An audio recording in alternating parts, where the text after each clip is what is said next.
हरि ओम. योगदास जय गणेश जोशी यांनी प्रवचनांमधून सांगितलेले कथामृत क्रमांक 26 विश्वास.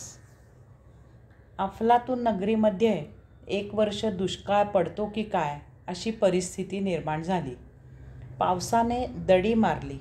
2 महिने उलटून गेले तरी पाऊस पडण्याची चिन्हे काही दिसेनात. विहिरी तलाव आटू लागले. पिण्याच्या पाण्याची टंचाई निर्माण झाली. शेती कोरडी पडली.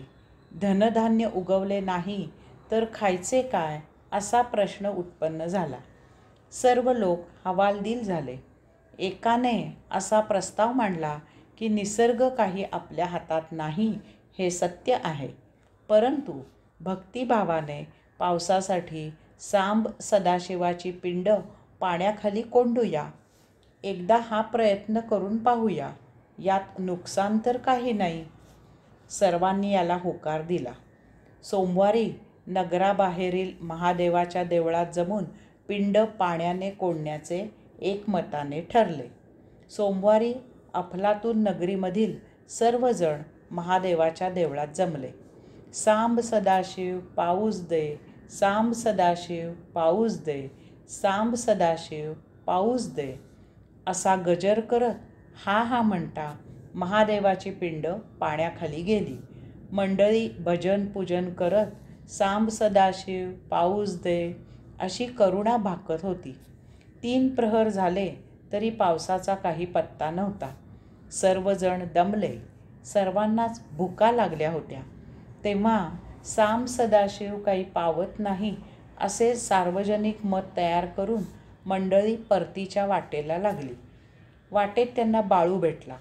बाळू सर्वांची माफी मागत म्हणाला, माफ करा, मला यायला उशीर झाला.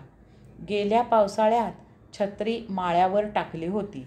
ती साफ करून आणि दुरुस्त करून आणीपर्यंत महादेवाच्या देवळात पोचायला उशीर झाला.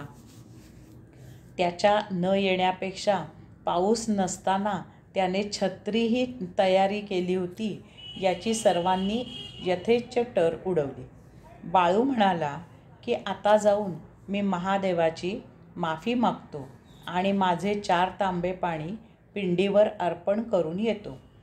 तेव्हा पुन्हा एकदा सर्वांनी बाळूची टर उडवली आणि बाळू महादेवाच्या मंदिराकडे निघाला.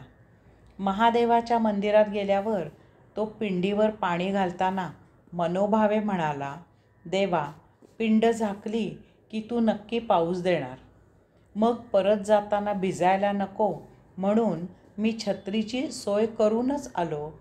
तेव्हा देवा, मला उशीर झाला याचा राग नसावा. तेव्हा आता पावा आणि पाऊस पाडा.